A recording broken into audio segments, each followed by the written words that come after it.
Good afternoon. My name is Nate. This is UMFS Live. This is our first season and our final episode of the first season.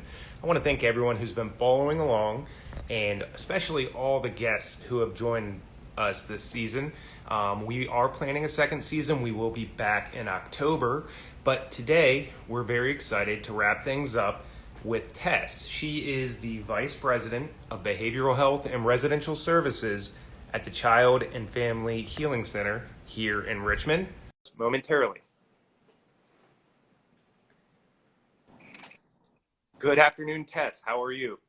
I'm very well, Nate. Thank you so much for having me here. I am so glad to have you. I really appreciate you taking the time, and I was just introducing our audience to you, and I think we can jump right in. Tess, let me ask you first, what inspired you to do this important work with children, teens, and families? I became a nurse a really long time ago, 1985, and knew I wanted to work in mental health and fell into a place that just worked in child and adolescent psych, and it clicked. It was the passion, and everything fit, and it was the thing I knew I wanted to do for the rest of my life. And with a very small exception, when I had my first child and I worked in the emergency room in Washington, D.C., it's all I've done for my entire career. Well, we are so pleased that you have joined us at UMFS, and I want to jump into that question. You came to us fairly recently, and when you and I spoke last week to prepare for this interview, you said this seemed like an extraordinary opportunity to come to UMFS. Can you elaborate on that, please, and tell us what brought you here? Sure. I actually worked for 20 years here in Richmond at the Virginia Treatment Center for Children, and left to go into private practice as a nurse practitioner because so many children and adolescents, which is my specialty area, need care. I'm a nurse practitioner.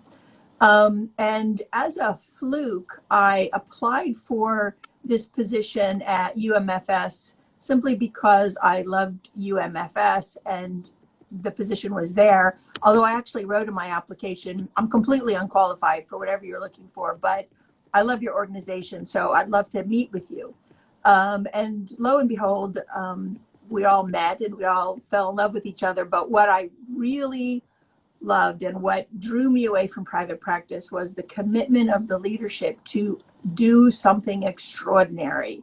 The decision had been made that if UMFS was going to do residential, they wanted to do residential right. And they wanted to do residential in ways that maybe haven't been thought about and maybe weren't always fiscally the most financially prudent ways to do it, but were always the most patient-centered and family-centered ways to do it.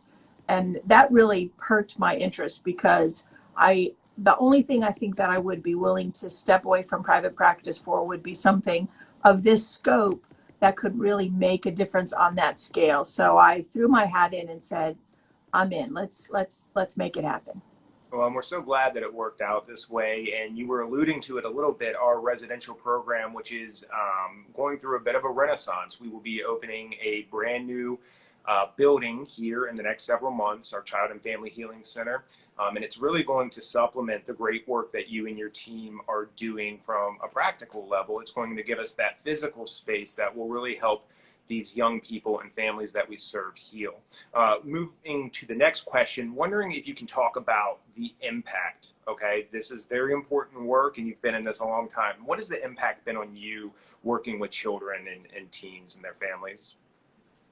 Well, every encounter with a child and a family that comes for healing in any of the practices I've ever worked at touches and reaches me, and for me to make any difference with them takes something from me. It is the person-to-person connection, and it has required me to change and evolve and grow as a human being, to become smarter, to become kinder, to become more patient, to recognize things about myself, the way I talk, the way I move, the way I hold my body, that make me overall into, over time, a better person. I'm much nicer now, actually, to be with than I was 20 or 30 years ago, which my husband will tell you is actually true. And most of that growing comes from the people that I've been with, and most of the people that that I am with actually are the patients and families. Although my own family is very dear to me, I spend more time with my clients and their families and my coworkers than I do with my own family. And they help me become a better human being so that I can use that to help them grow and heal to where they need to be. That's so well said. And I remember a few episodes ago speaking with one of our teachers in the residential program, and they said something similar about coming from the public school and then working with our population, and just the overwhelming impact in a positive way that had on that teacher, and the way it impacted their thinking at every level. So it's pretty phenomenal. And I know we just have a really excellent group of young people that we work with. So thank you for sharing that. And then, of course, the next question would be, after all of that impact, what keeps you coming back? There is a Japanese art. It's called kintsugi. It's called golden repair. And when you have dishes and pottery that are of value, but they have a break, something that happens to them, instead of throwing them away or leaving them broken, they're repaired, but they're repaired with gold, so that the repair is actually part of now what makes it so valuable and so beautiful. And what makes me come back is that the people that I work with in this work, their brokenness as it heals becomes extraordinary. And I can remember my daughter saying to me at one point, she said, "You like the children you work with better than you like my friends." And I said, well, it's not that I like them better. It's that there is a space for me to get in. It's, what's that quote by Leonard Cohen? Everything's broken. That's how the light gets in.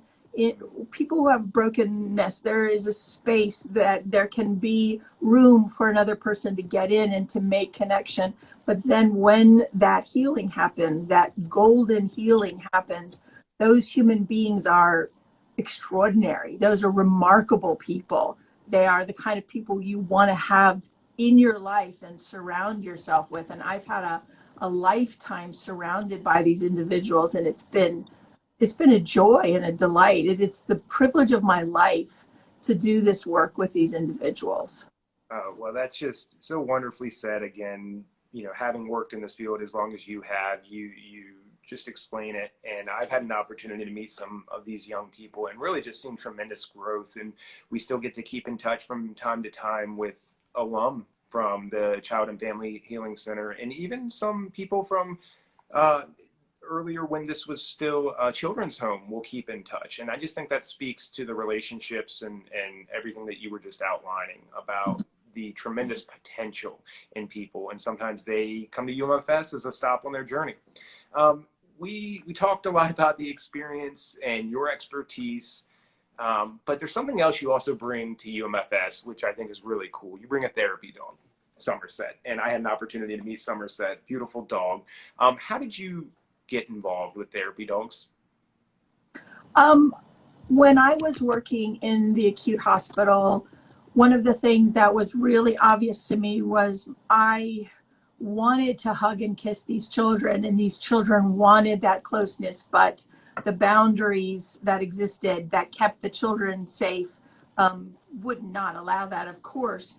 And I really just wanted to hire a dog to come in and kiss these children. And that began the thought of, we need to get someone to love these children. We need to hire someone to love these children. So I'm actually going to reach my camera and show you my professional buddy who, I don't actually, I have to turn it this way. There you go. There she is.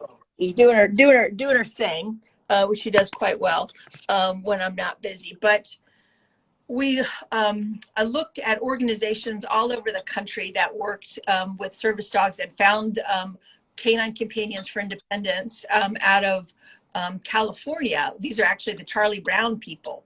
And we got a service dog who came and worked with the children. And it was, the hospital at the time was, we would do it, but people were very, very anxious about it. There was a lot of very bad stereotypes about dogs and a lot of negative stereotypes about what dogs would do.